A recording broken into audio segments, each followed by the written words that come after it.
1,000 years ago, superstition and the sword ruled. It was a time of darkness. It was the age of gargoyles. Frozen in stone for 1,000 years. Now the spell is broken, and we live again. Stone by day, warriors by night. We are defenders of the night. We are gargoyles. Hey everybody, welcome back to 2 Hours on a Sunday. I'm Nick. And I'm Brian. And as you guessed it, we're talking about the Disney classic animated series from 1994, Gargoyles. Oh, man. Okay. This is my first viewing of this show. I think I watched maybe one or two episodes. I had a McDonald's toy from them, I think. And that's it. I didn't watch it on TV growing up. I had a couple of the VHSs from season one. I think I had two of them. I watched those on loop, but Jesse was a big Gargoyles fan. And he had all the toys, so that's where I got my kind of like, oh, Gargoyles is so cool, because I kind of watched it with him, and then all the 90s, retro toys, he had all those from season one. I think this is a cool show because it's not the typical campy 90s cartoon for kids. No. It was like a little bit dark, kind of serious. It was a bit different than what we're used to, I think. It was made for storytelling rather than toys. That's what I would say. The toys, they would just complement it in the store, right? But this show was made to tell a story rather than like the Spider-Man or the X-Men cartoon where there's just like, okay, merchandise, let's go. Get the toys and the clothes out there. Because I feel like I was watching it thinking, what toys would they have? Well, how would they market this? Because again, like we talked about with Spider-Man and the X-Men, like those shows were made to sell toys. This one, I was like, okay, there's a figure for every gargoyle. Xanatos's robots had action figures, but like that's it. They did sell a car. They had the hover bike. Okay, So for everyone listening, we're just talking about season one today. Yes. Because season two is a monster all in itself. It's 52 episodes compared to the 13 of season one. So we're just talking about season one. But there was a lot of characters introduced in season two. But then they had different like versions of the gargoyles they released as toys. Like there was an Ice Fang Brooklyn where he's like all ice, which Jesse had and was one of my favorites because we'll get into it later. But like just different versions of them. Like Goliath was like on fire. Like there's like a fire burning Goliath. There's anything they could do to like change the look of the figure. Honestly, I think a cool figure, if they haven't already made it, would be Brooklyn on his motorcycle. Yeah, that'd be cool. So I collect the NECA line. Yes. NECA's bringing out the Gargoyle line. It started about a year and a half ago. And I wasn't going to collect them because I'm like, oh, I already have so much. But Adria got me Goliath for Christmas one year. And I was like, well, here comes the rabbit hole. Because then they released pics of the other ones. And I'm like, okay, well, I have to get the rest. And now I'm stuck with like, they have the robots from Xanatos's Steel Clan.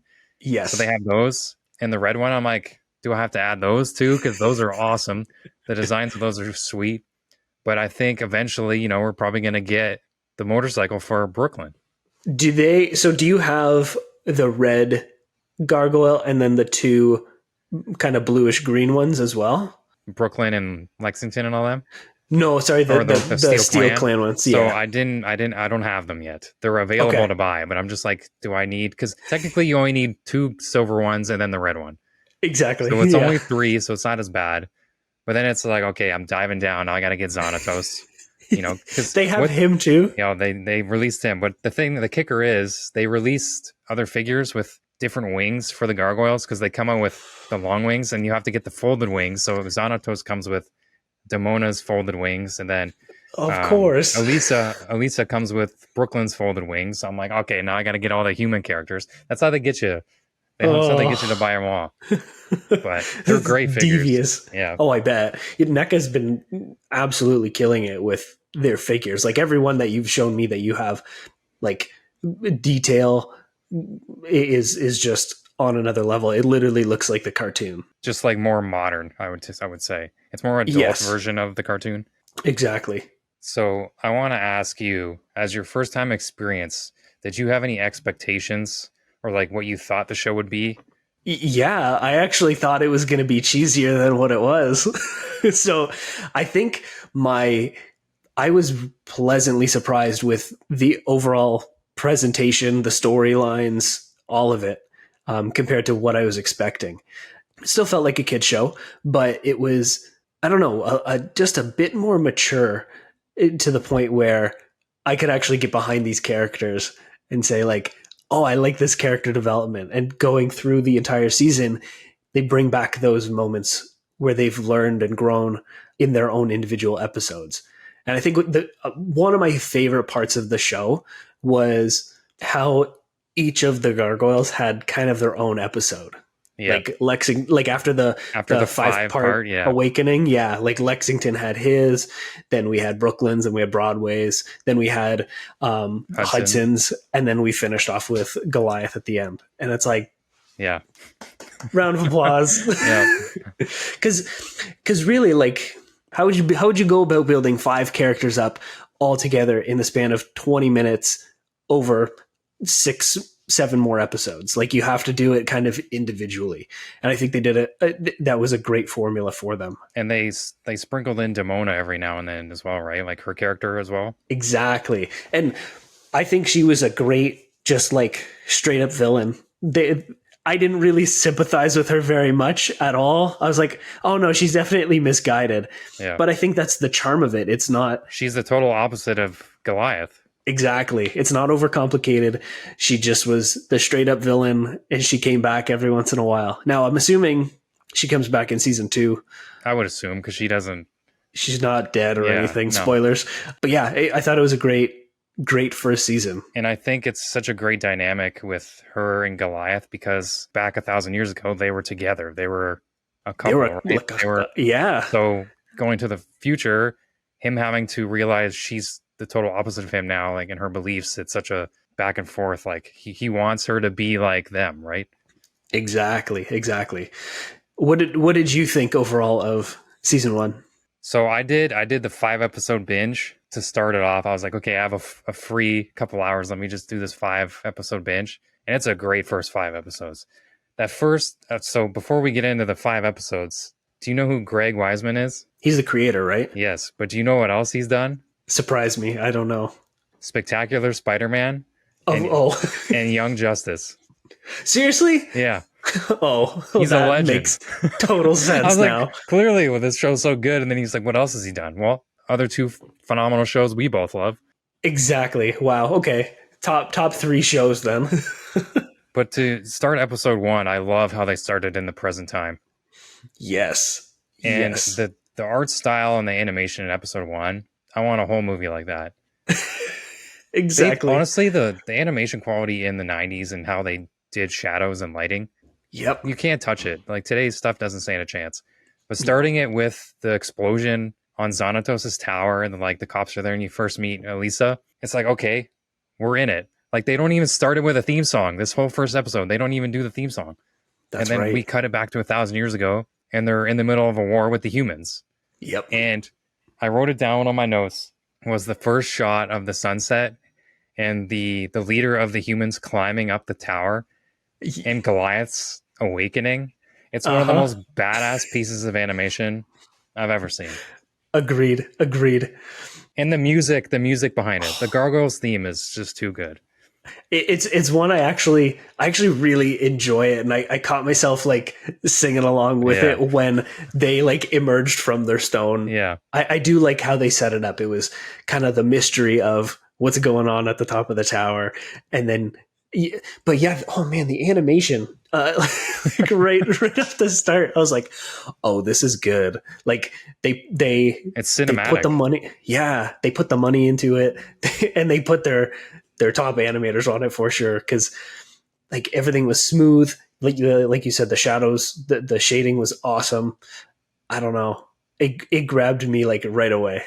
This episode, there's so many themes in each episode, which I think is what's missing from a lot of TV shows today and like cartoons. But we find out they're accepted by the princess's army, but from the round table, they're like abominations, and they're not allowed to be in the presence of royalty. Yep. Which I find is unique for a show like this. Episode 1 really dives into betrayal, which I find is a very cool concept for an episode for kids. Yeah. You find out that the head guard is in it with the enemies, Hmm. and he basically tries to warn the gargoyles like you should get out. He tries to pre-warn them because he does care about the gargoyles, but then it all goes downhill, and the other army, he leads Goliath away, Hmm. right? He takes Hudson, him and Hudson go, but at this point they don't have names. Goliath is the only one who has names, a Right. name, as you would say, and he leads them away to try to sneak attack the Vikings, as you would say, Yep. and then they bombard the castle and destroy the entire Brotherhood of Gargoyles. Yeah, you're right. The idea of betrayal right away, like creating true outcasts essentially as your main characters. I think a lot of 90s cartoons brought on that idea of like the outcast or like the nerdy character, whatever. But this was like straight up betrayal in war. Yeah. Like it's a dark topic to start off with, but it really gets you to empathize with your main characters, the gargoyles, because it's like, oh, they don't have a home now, or like their lives are at stake here. There's only a handful of them left after this massive betrayal. All the others are shattered. And Goliath comes back to the castle and he sees, like, where Demona was posted, like her statue was smashed to bits. So he's lost almost everybody. Right. And like that's their whole thing, is to protect the castle and to protect the royalty that lives in the castle. So when he comes back to devastation, it's his mind is broken. Yep. And that's, I think, a big thing that plays through the rest of the season. He's set on protecting their home, and their home is always the castle.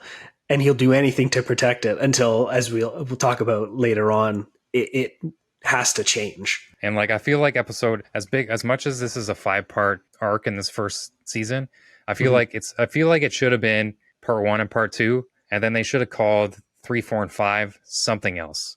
Because really episode 1 and 2 was the survival of the war back 1,000 years ago with the Vikings. And then once the sorcerer turned them to stone in episode 2, which is mind-blowing because at that point, Goliath, all he knows is betrayal. He lost everything, and they immediately get frozen in time. So when he wakes up 1,000 years later, because Xanatos somehow transfers the castle to his skyscraper mansion in Manhattan and places it on top to break the curse, because in order to break the spell, you must be above the clouds. And so their castle's above the clouds, and that's when they get reborn. So I feel like Awakening should have been part 1 and part 2, and then you could have been like Dawn of the Gargoyles parts 1 through 3 or something. I agree. I feel like me watching all 5 in a row, it was very exhausting. Being like, no, it's another part 3, part 4, and part 5.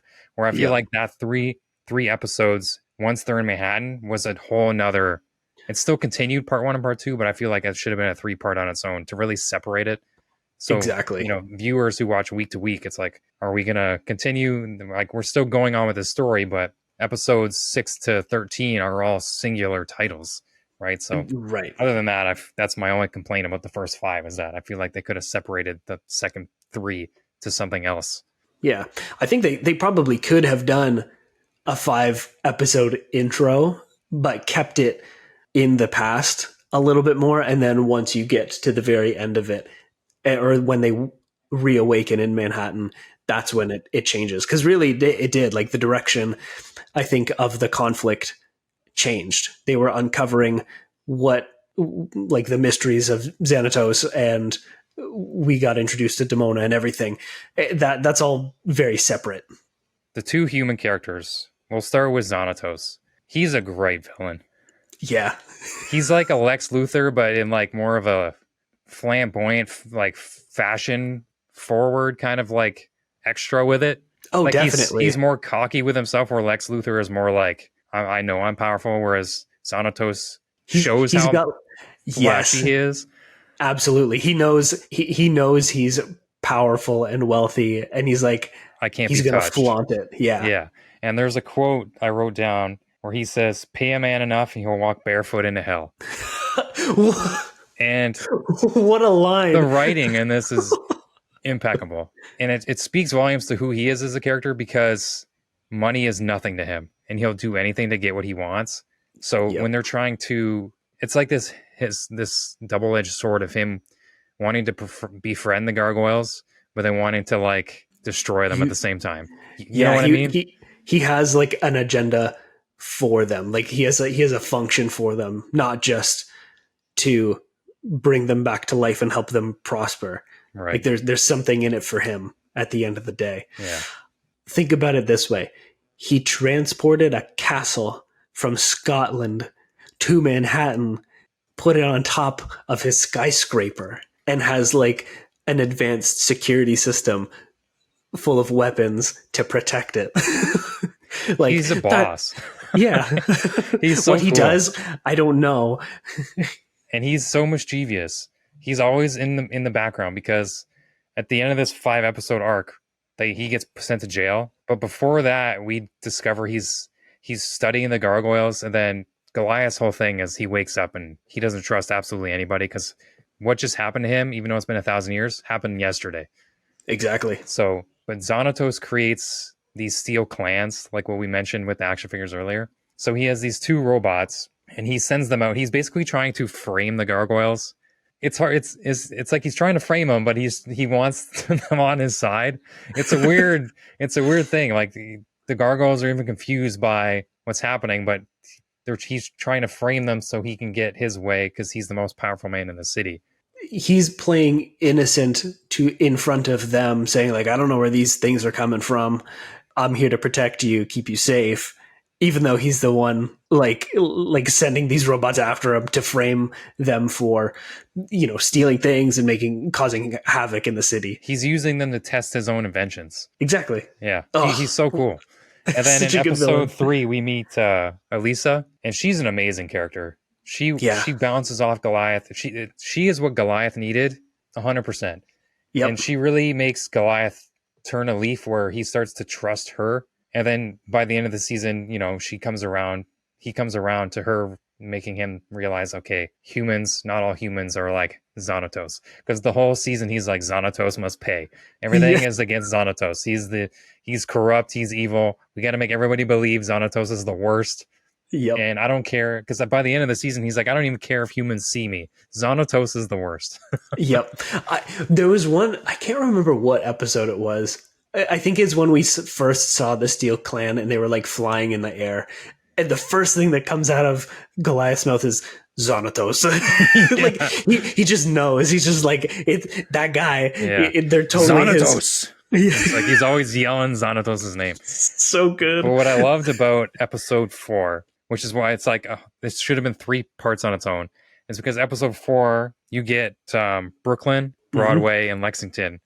They want to go explore the city, and Goliath, they always ask permission because he's their leader. So he says, yeah, go ahead.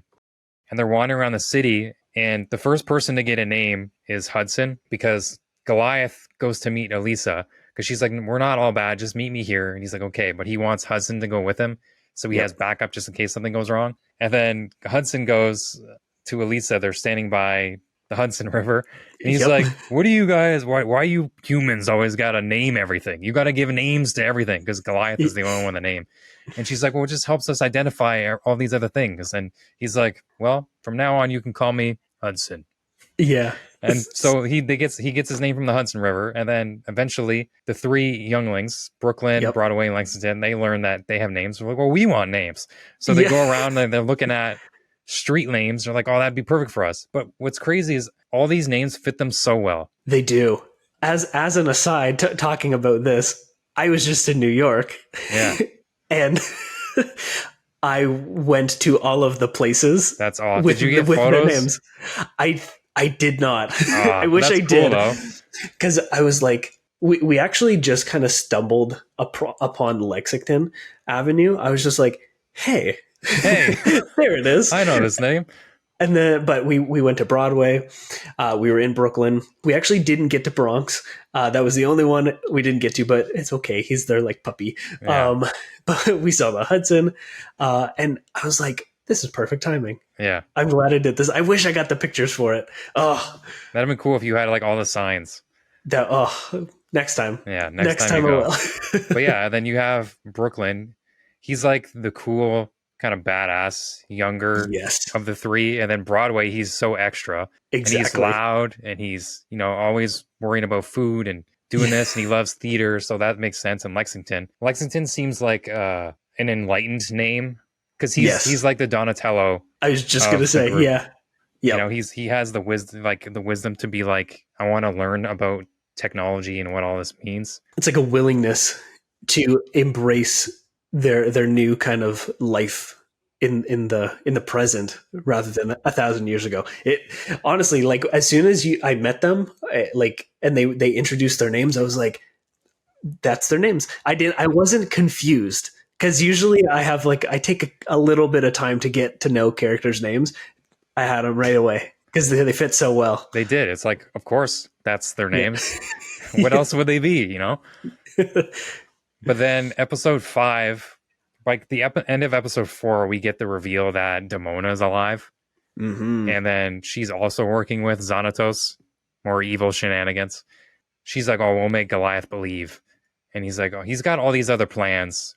It even seems like whoever's working with him doesn't know even his plans. That's how forward Xanatos is compared to everybody else. Exactly. He's definitely playing like the chess game. Yeah. In this, he's a couple plays ahead. He's already won the game. Yeah, Because pretty much. by the end of episode 5, Demona makes Goliath go to the big giant airship that Xanatos has in order to retrieve something from the ship for Xanatos that he says was stolen, kind of thing. But he's really blackmailing everybody. Even Demona doesn't know. And so at this point, those two go in, and Demona's ready to kill everybody, which is another thing in this show. For Disney, they're not afraid to let people just die. Yeah. There is so much consequence in this show. They actually had like guns. Yeah. Not like laser guns. Yeah. But even the first 2 episodes, people were dying. Yeah. Like, there was real stakes. Like, we could even, like, episode 1, when the head of the Vikings attacks Goliath on the top and he catches the sword and he sees blood and he's like, oh, they're not immortal men. Strike now. It's like, okay, even our gargoyles can be beaten. So she wants to take out the people on the ship, and Goliath's like, no, this isn't the right way. And that's when those two split off, because she's like, well, I'm sick of your foolishness. Like, too soft. Yeah. She's like, oh, you're too soft and naive. Like, we have to take them out. No problem. He's like, no, that's not the way. So that's how they get separated. But then Xanatos eventually gets taken in because the gargoyles are working with Elisa. She's their detective. I love when detective. And then so he gets brought in. But even going into episode 6, we're like, okay, that was 5 episodes. Like, it seems like we're starting a whole new show, because that was the end of the arc, and we meet the pack, which at the end of episode 6, we find out Xanatos is even behind them. Yeah, man, the pack are just ruthless. Yeah. I thought, oh, like maybe they're kind of a nuanced group of characters. No, they're just like straight up murder. Yeah, they don't care. And I think what we spoke about earlier is that each episode kind of has its own character development. And yeah, it's a focus on one particular gargoyle. episode 6 really lets Lexington shine. And he wants to, because Goliath has Elisa, he really wants to make friends, because Hudson, all he does all day is protect the castle, quotes, and sit and watch TV with Bronx. He's the old guy who just wants his recliner chair. And so they see the pack on television, and Lexington's like, they're heroes like we are. Right. So we should go be friends with them. And then he meets them. Realistically, they just want to meet Goliath because they've heard so much about him. But it's like, how did they hear about him? So Lexington's like, oh, maybe, I'll go bring Goliath and he can realize that we can all be friends. And at that point, he gets Goliath. Let me tell you, the part when they lock, they're like setting the traps for them when they're trying to fight them. Yep. I don't know what happened between... Animation's good regardless, right? But there is a part where he gets trapped in these 2 doors that are coming closer together, and he punches through the door and rips it to shreds and walks out. Animation went up to a 12. Yes. I was like, why is that so good? That was the only note besides like Lexington discovering that not all humans are good. That's the only note I wrote in episode 6 was Goliath punch. That's it's like, oh man, I was so badass. Yep. Very true. But yeah, he's lost. Lexington's lost all trust by the end of this episode with humans, because they didn't want to be friends. They just wanted to hunt down Goliath and find the weaknesses in the gargoyles. When I watched that episode, I was like, I realized that how much emotion that the voice actors put into the roles, because Lexington actually sounded really distraught about his loss in trust in humans. Yeah. Because he was like, I'm never trusting a human again. I was like, oh, you mean that? And it felt so emotional. And I thought like that really stuck out to me. And all the voice actors in the 90s, that's all they had, right? So they had to be good at it. And you have Keith David as Goliath. Legend. Okay. All the other voice actors just bring it. Like they're all, even he's on another level, but they all meet his level to help give the whole show like that kind of performance. Yeah, I don't really think there was any one performance that was lacking. They all did a really, really good job. At the before we hop into Brooklyn's episode, the very end of episode 6, this is a big turning point for Goliath because he turns to Lexington and says, we must find allies. Yes. And how do you find allies when you're living in a human world? So this is a big turning point for him where, because the pack exists and you had Xanatos, it's like eventually they're going to get outnumbered. So he has to find allies, which then goes into episode 7. Yeah, when Brooklyn is, trying to make friends because he's got his motorcycle now. But then Damona's like following Brooklyn around because as the younger siblings, right, she can easily persuade them more than trying to talk to Goliath. So she rescues him from bikers trying to rough him up because he's not a human. So she brings him in. He wants him to steal the Gamorum from Xanatos's cabinet in the main hall, which is a spell book they use at the beginning of the show to turn them into stone. And before we go on, the Gamorum, when I was watching it, I had a full flashback to my childhood when he said, when the sorcerer was like, "Vamonos venite." Like as soon as before he even said it, I was like, is he going to say what I think he's going to say? And then I said it at the same time as him. I'm like, how did I remember that from 15 years ago or 20 years ago? How did I remember that? Ingrained in your head. I kind of want to jump back to the ending of episode 6, because like you said, Goliath said to Lexington, like, we need to find allies. And it's so cool to see Goliath, like the leader, learning, because Lexington was right in a sense, but he had to have something bad happen first to say, you were right. You were right that we need to make friends and have allies. These just weren't the right people. And now we're better prepared to kind of sift through that.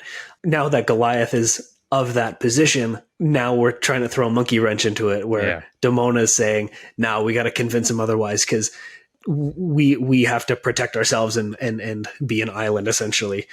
Just the way she like vaguely describes her plan. She says, we're going to convince Goliath. It's like, no, we're going to use magic. Yeah, we're going to mind control him and put him under a spell. Now, tell me your thoughts on the resolution of getting him out of the spell. If you remember. Yeah, it was pretty cheesy. It was very okay, we're done with that plot. Yeah, because I was like, oh, how are they gonna do this? Like, act like you're not under a spell. Spell, yeah.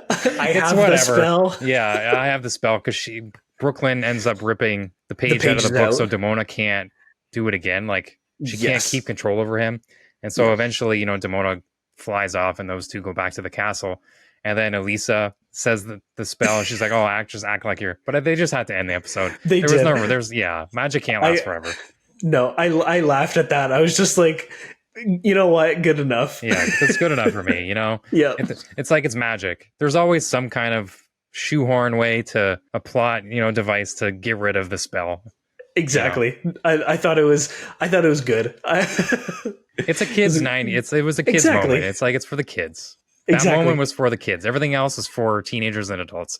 But that moment was like, we have to end the episode. So let's do this fast. Kid us.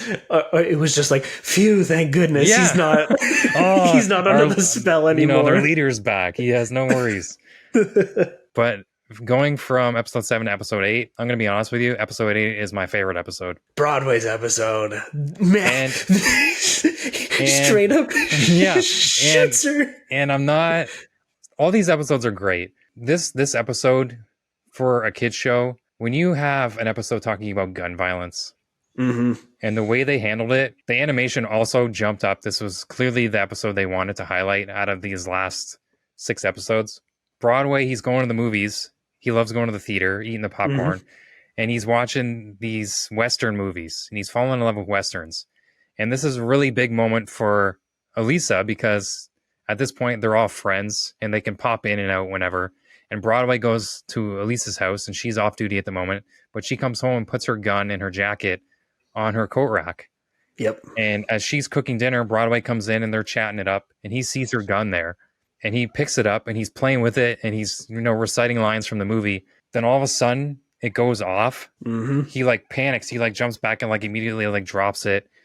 And he's like startled and he's scared. He's just looking around and he doesn't see Elisa. And she's on the floor. For a kid show, that's intense. Tough stuff. Yeah. Because I wasn't expecting that. I thought she might have like ducked, done the natural response. But nope. She got hit. She got hit. And he brings her to the hospital. And then when he sees the blood on his hands, it's another moment. It's like, this is A+ storytelling. And then he turns into a vigilante at that point because Goliath learns from the television that Elisa has been wounded. Or does he learn it from Xanatos's understudy? He learned it from the butler guy. Yeah. He's also cool. But he is. But yeah, so he learns it from them. And then Broadway's out, hunting people with guns because he's like, what are you doing? It's like, this is terrible. This is not good for the city. Yeah. It's like, you shouldn't have this power. And I love when their eyes go white. It's another Ninja Turtle thing, but when their eyes go white, it's so cool. Yep. Everybody should just have white eyes when they're angry. Exactly.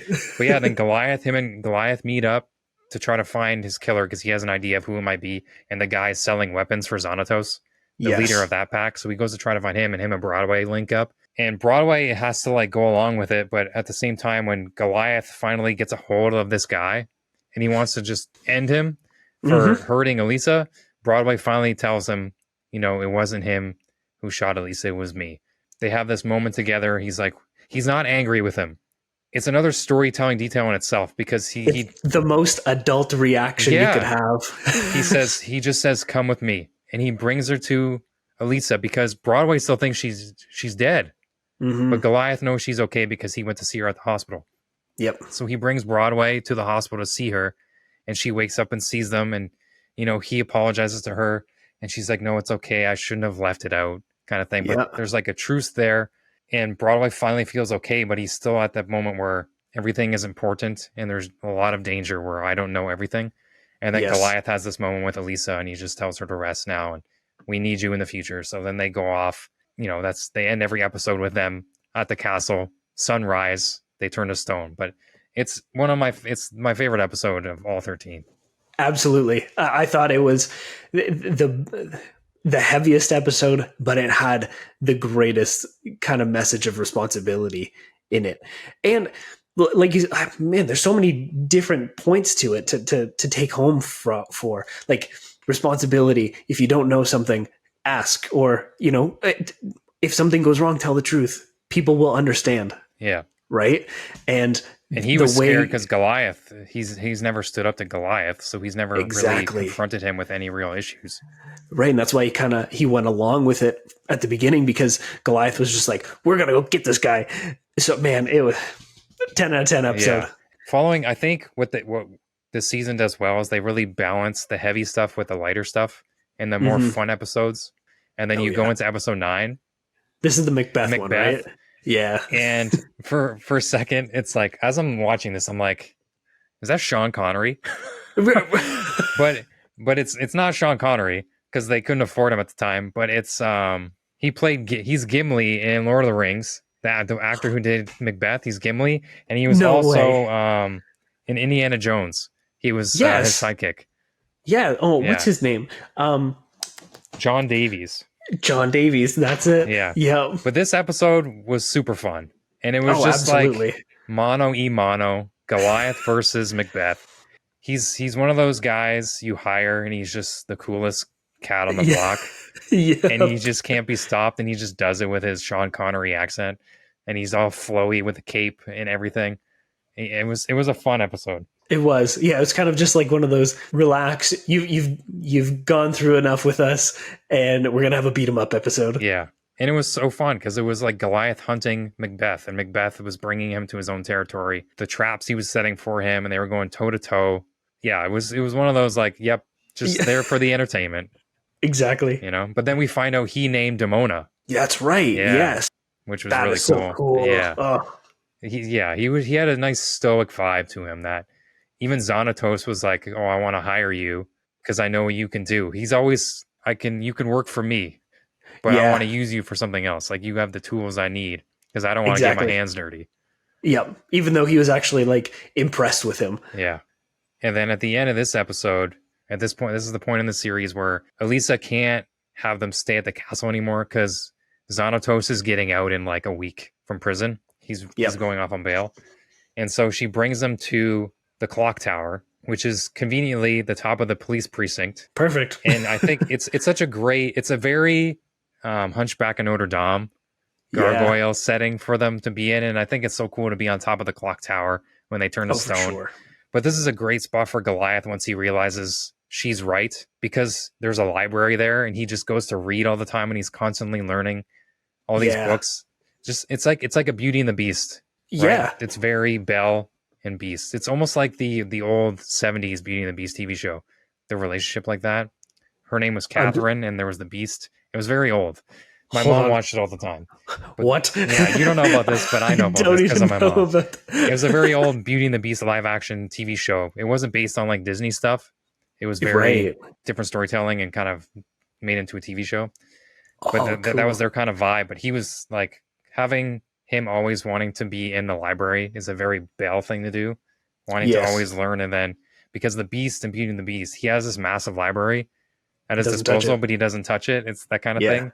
But it's so cool to see Goliath just sitting on a stool, gathering information for himself. And he's reading Shakespeare. He read Shakespeare and he read Dostoevsky, which is cool. Because, it shows that he is a complex creature that wants to know how to survive. He's been through the ringer for 1,000 years ago, and now he's in a whole new world, and he's gotta learn. And he's their leader, so he has to. Yeah, exactly. He's actually responsible, but he's still met with challenges. He's not like the perfect. He's not like this picture of perfection. It's, I'm imperfect and I'm their leader and I have to do everything I can to be the best I can be. So episode 10, we get kind of like, we find out Elisa's okay in episode 9, but episode 10, the precinct wants to make sure she's going to be okay, so they give her a partner. Mm-hmm. And he's a very on the nose cop. Yeah, right. But he's with her all the time. With her all the time. No, even if she wants to get out of there because she wants to meet with the gargoyles and try to sneak away, he's like, I'm right here. You can't get away from me. We're gonna go together. But I think the moral of this episode is that Xanatos again is behind a lot of things, and he stages a theft that he donated. He donated the diamond and then steals it back. Or sorry, the eye. What was it, the Eye of Odin or whatever? He donates it and then steals it back. But he uses the Steel Clan. He's rebuilt them. He shows Demona that he's rebuilt a new model. He uses them to go steal it to kind of frame the gargoyles in a way. But this is the first episode where we get another toe-to-toe Steel Clan versus the gargoyles. But this time we get the red one. And the three of the two and the one, the 3-pack goes so well together. And as soon as you see the red one, you're like, man, this thing is so cool. Big bad toy store. Yeah, they have it available right now. I'm just waiting to put it in the cart. But they have so they go toe to toe with them. The silver ones, they haven't learned anything because they're just sentient. So the gargoyles really know how to like maneuver their way around them and glide and trick them into flying into stuff. But they don't know this red one is on another level. And they don't really know why. But eventually the red one notices that all his other allies are beaten and destroyed. So he flees the scene. Takes off, He takes off, and then they're like, okay, we have to get out of here because the police are coming and we don't want to be seen. But then the episode ends, and we get Xanatos' butler, who's also a pimp, by the way. He comes up he comes up and you see the red one, and he takes off the helmet, and Xanatos is in the costume. Yeah. He sees nothing as a failure. He's like, oh, I don't see this as a failure. I've seen like what I still got it, right? Even I was in prison for all these months. He's like, I'm not rusty. I can I still go toe to toe with Goliath. yeah, I can go toe to toe with Goliath. And it's such a cool way to end the episode where the villain is his confidence is even higher than what he thought it would be because he's like, Yeah. I still got it. Yeah. And it solidifies Xanatos as like the top tier villain of the 90s.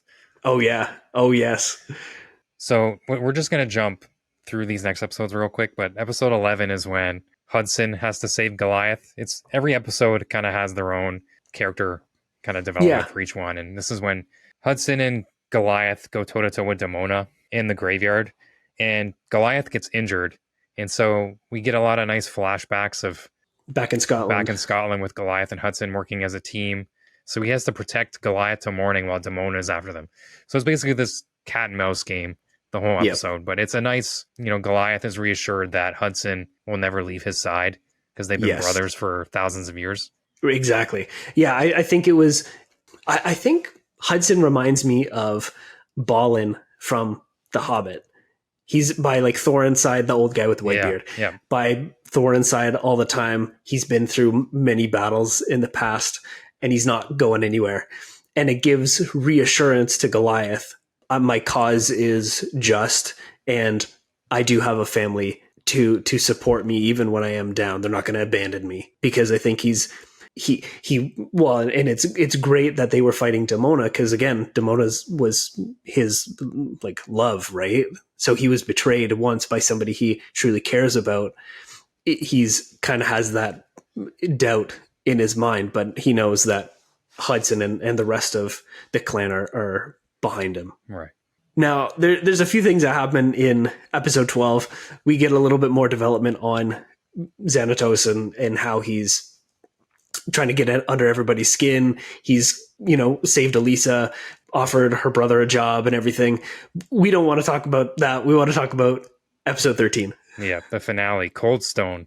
Yes. Which I think as a finale, if you look at it, if you didn't know season 2 was around, I think it was a solid finale, but also some could think it was kind of cut short. Like it lived and then it faded. Like you didn't know season 2 was happening. But knowing season 2 is happening, this is a great finale. It is. Because you set up, it's basically, this episode's a Frankenstein episode. Yeah. And it's so cool. They bring back one of the brothers from 1,000 years ago. Yep. One of the gargoyles. Somehow. They met, somehow. I don't know where they get him from. Doesn't matter. Xanatos has these connections. But then they mix him with one of Xanatos' cyborgs. Mm-hmm. And they bring him to life. And they try to take his mind and make it feel like Goliath has betrayed everybody. Has betrayed their clan, their brotherhood of 1,000 years, and so that makes him kind of the villain. But he's stuck in this. Oh, I remember you, but I've been brainwashed. Exactly, and it was cool because Demona was like I'm your master, and this is Xanatos. He's my servant. Yeah, and Xanatos is like, excuse me, but he's not gonna like step on her toes at that point. He knows he's in it for the long haul, and he's gotta like make the right choices right there. Quick question. Yes. Do they have a Cold Stone figure? They do. It's coming out soon. God. I think it's coming out next year. They showed it off at New York Comic Con. Oh, seriously? Yeah. That was happening when I was there. Sorry, not New York Comic Con. Oh yeah, the Toy Fair, the Comic Con. Yeah. You didn't go? That'd have been a perfect time. I know. Well, I guess you were coming home that weekend, right? We were, yeah. We saw a bunch of people with like costumes, and I was like, "What's happening?" So we looked it up, NYCC. And it was yeah. NECA had an entire booth there, but yeah, they had the Cold Stone figures coming out. That would be the only place I'd stop. Yeah. But before we really dive into Cold Stone and his character arc, I want to tell you that Hudson predicted the future. Go on. There's a line he says, because Brooklyn, Broadway, and Lexington are obsessed with going to the movies. Yeah. And Hudson is in that mind state where he just wants to sit on the couch. And I'm going to quote him directly. He says, "Why go out in the snow to see something that will be on cable soon?" What? None of us, like most people nowadays, don't want to go to the theater when it'll be on streaming in like 3 weeks. I guess you are. Oh, okay. You know, because they asked him to go to the movies with them. Yes, And he I says, get "Oh, it. I go out in the snow because it's winter now. When Exactly. it'll be out on cable in a couple, Yes. you know, soon." Which is Man, that exactly is how some people think nowadays when it's exactly. streaming is a thing. Man, I thought you meant he was foreshadowing something about Cold Stone, but Oh, no, no. In real world. In the real I world. totally understand. Oh yeah, Yeah. man, yes, so true, so true. Yeah. Even He's though, so old man about it too. yeah, It's like, but why honestly, go out when you can just stay in? but man, the movie experience, it's not dead. No, it's not dead. It's totally there. I love the movies still. We just need more movies that are events. Yes, Like the Barbie Oppenheimer era was an event. That's why they made so much money. Don't make the movie an event. Make an event for the movie. Yeah. Right? Yeah. And that's going to get people like way more engaged in it. Yeah. But anyway. No sidetracking. Yeah. That's a whole nother topic. Yep. But Elisa goes out on patrol with Goliath. Goliath asks her if he can go on patrol, and she makes a joke. It's like, oh yeah, you can just easily fit in my car. That kind of thing. But he gives her a microphone, or she gives him a microphone wear so she can talk to him. But she still has this partner that just won't go away, right? Yep. But there's the point where Cold Stone is attacking Manhattan. He's on like the main streets in New York. He's causing mass chaos, and Goliath shows up with Elisa. But what struck me as insane was how Goliath did not care if anybody saw him. Yeah. They were fighting in the middle of the street. Like he was at this point where, you know what? Because in episode 12, he was telling Elisa, you know what? Tell your brother that Xanatos is no good. And if he doesn't believe him, show him to us. Yeah. Like make him see us in person, which is starting from episode 1, Goliath has leaps and bounds. Yes. Big changes. His personality. Yep. And yeah, that's a good point, because he thinks he knows he's convinced, or he has conviction that they are there to help. They're there to protect their home and the city, and it's okay that they're big giant gargoyle monsters. Like it doesn't matter. He's there to protect. Because I think a very important moment for him and Elisa is when Elisa talks to him about her job, and she says, "We're here to protect and serve." And he's like, "Protect and serve?" Like he's questioning what she does. Yeah. She's like, "Yeah, we're protecting the people and we're serving the community." Yeah. And so he takes that as like, we're going to protect and serve now. Like that's my duty, which is a very cool, like him and Elisa on the same page. And now he has something that he can look forward to rather than just being vigilante and going after Xanatos. Like he has his own future set up with him with the gargoyles, that they're going to protect the city. Yeah, now we're kind of in the second fight here with Cold Stone and Goliath. I mean, the Steel Clan is there, so the gargoyles are handling the Steel Clan. But then it was Goliath versus Cold Stone. But Goliath doesn't really want to fight him because that's his brother. He's a brother. Yeah. And Cold Stone kind of, like, he comes in and out of this mind control. Yes. And he sees it, but then he doesn't. But then they end up falling off the bridge and into the water. And I don't know, like, obviously, as viewers now, I'm just like, oh, yeah, he's going to save him. But then they let it linger a long time. It was a little bit longer. Going to save him at all? So they let it go a little extra. And then he finally, like, moves. He grabs him. They gave that extra bit where I was concerned. I'm like, they're not going to save Goliath. Like, he's not going to save, someone else has to save him. But then he ends up shooting up with Goliath because he can fly, because he has a jetpack. And then they're fighting Xanatos on the bridge because he's the only one left. But then Xanatos picks up the laser gun, or the laser he has in his arm, and he goes to fire it, and Cold Stone steps in front of Goliath to save him, and he gets shot off the bridge. That's right. And he goes into the Hudson again, but then we don't see him. It's like he might come back, he's gone kind of thing. Yeah. And I think we both feel that this is a very important statement by Goliath for the entire, to cap off the show. Yes. He's hanging with the gargoyles, and Elisa's there, and he looks at her and he says, Manhattan is now our castle, and we're going to protect and serve. Like, he's going to protect. He wants to protect everybody. Exactly. And she's like, what do you need? He's like, I need a detective. Yeah. Right. So there's this whole thing. It's very open-ended ending.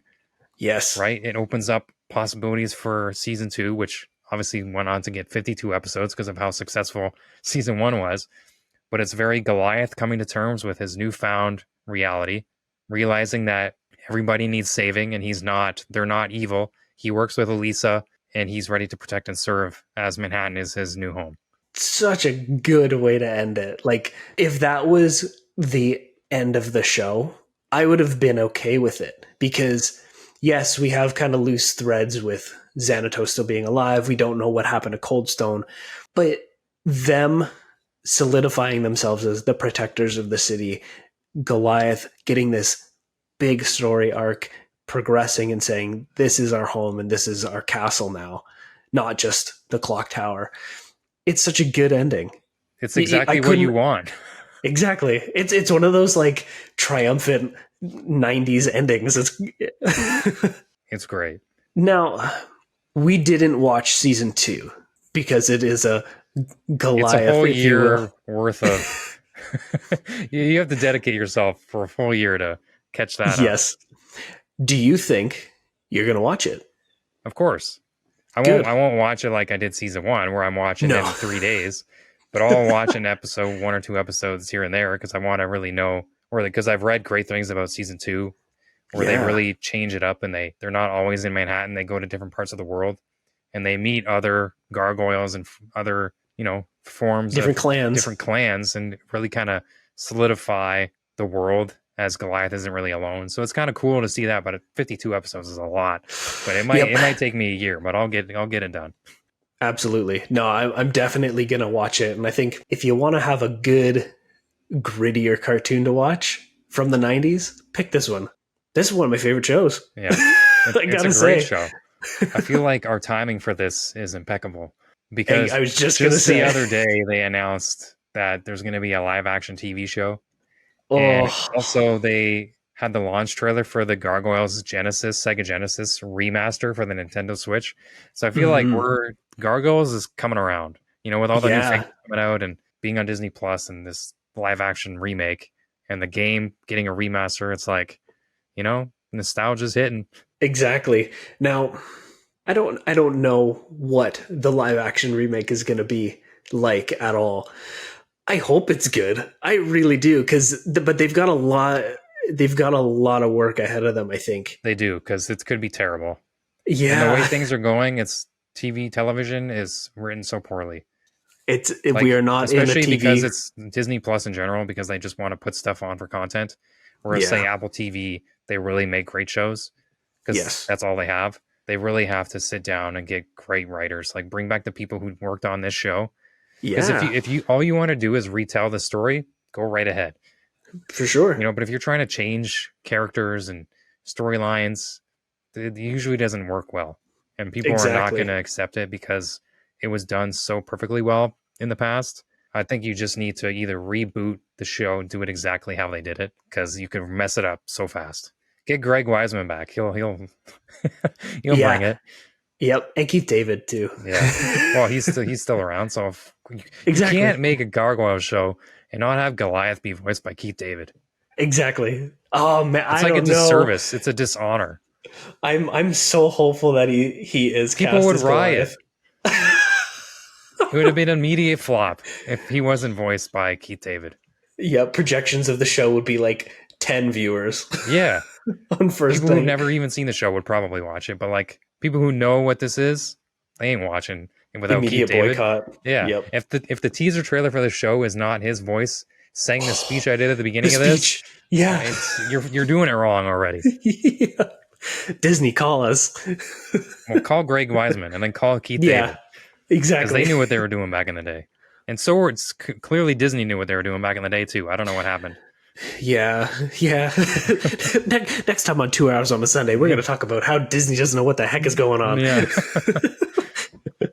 But I wanted to cap it off. I want to know who your favorite character is. Don't. They're all so good. Sorry, Kate. No, not favorite. Who you relate to the most. That could be like character design wise, who you love the most, and then personality wise as well.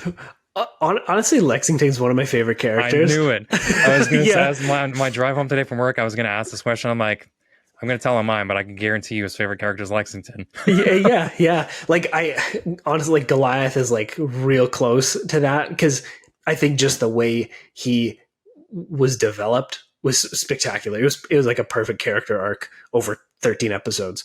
But Lexington's super cool because his story of like betrayal and innocence essentially is so appealing to me. Like it's just like it's that young innocence and willing to accept other people and wanting to find a place amongst others. I think that story to me was just so good. I think his character design also your favorite, like how he's portrayed as I like a think wyvern so. with like the Yeah. wings attached to him.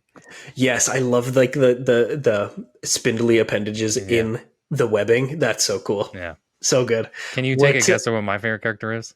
honestly, when you brought up Broadway's episode, that kind of struck me as like I knew that would be your favorite episode, but I don't want to say that's your favorite character. Is it?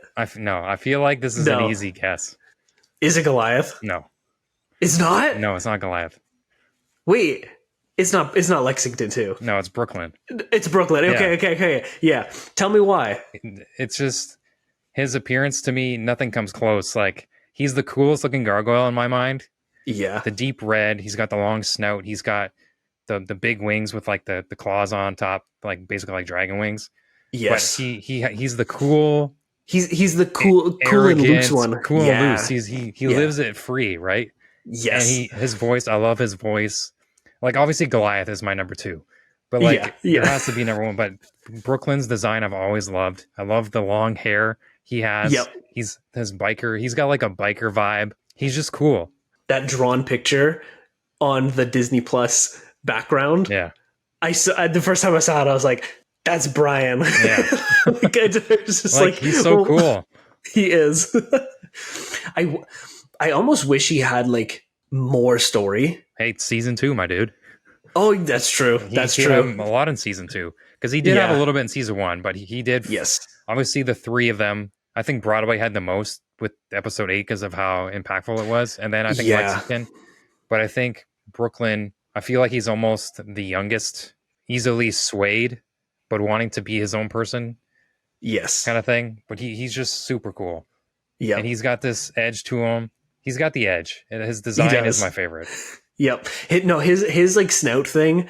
Yeah. That like it's so different from everybody else. And coming to the figures, I wasn't going to get them at all. Then I was like, at that point when I got him, they had showed images. Obviously, the stuff, they reveal stuff a year before it even comes out. So I'm like, Mhm. they showed Brooklyn like 2 weeks after I got Goliath. And I was like, I'm collecting the whole wave. Like, Yeah. he's my favorite character like of the whole show. Yeah, for sure. But Goliath, he's just iconic. But Brooklyn, Yeah. he just has the edge to him. I get it. I totally get it.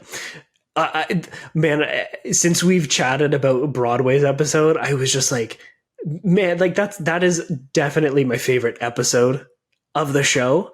I think he's my least favorite design character, like out of the Gargoyles, because I think Hudson has his like He's super cool. He's got the beard. he's cool, exactly. He's got the old ancient vibes.